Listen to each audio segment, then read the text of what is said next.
selles mõttes on ta saatus, selles mõttes, et me teame seda, et see on nagu geenid, pooled geenid me saame oma emalt ja pooled geenid saame oma isalt, eks selle, see on nagu kaardipakk, mis segatakse juhuslikult laiali ja selles mõttes on see, võib ka saatuseks nimetada.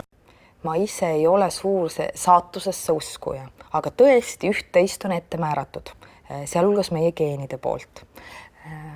Aga ma arvan, et on see siis geeniinfo või midagi muud, mida inimene on elu jooksul enda kohta õppinud, mis on tema tugevused, nõrkused, iseloomuomadused, kogu seda infot saab kasutada inimene elus valikute tegemiseks.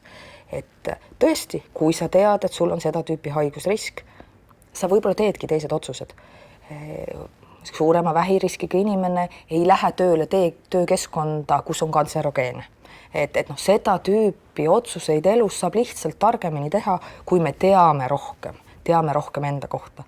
Nii et mina seda ettemääratust nii väga ei usu, rohkem arvan, et inimene tahab teha informeerituid valikuid ja neid valikuid võiksid saada teha kõik.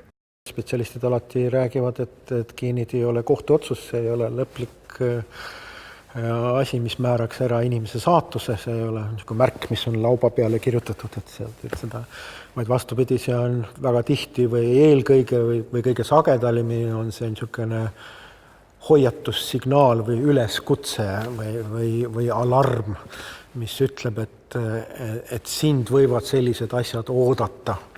Ja mõistlik on see, et kui sa tahad, mõni võib-olla ei tahagi, aga kui sa tahad kaua elada, kui sa tahad tervelt elada, siis sa pead muutma näiteks oma eluviise. Eluviiside muutmine ei ole lihtne, aga ta on, ma arvan, et enamus inimeste võimetes. Isegi kui näiliselt on geneetiline risk sinu vastu, siis ega see alati ei tähenda 100% haigestumist. Et geneetika on selline üks komponent paljudest. Ma arvan, et inimesel on ikkagi ka vaba tahe ja inimene peab otsustama väga palju oma elustiili üle ja ka suutma ennast kontrollida teatud mõttes, et ei ole niimoodi, et saatus ütleb, et ma pean tegema niimoodi. Ei, et inimesel on ikkagi oma vaba tahe ja mina usun nagu selles, et inimene suudab seda kontrollida.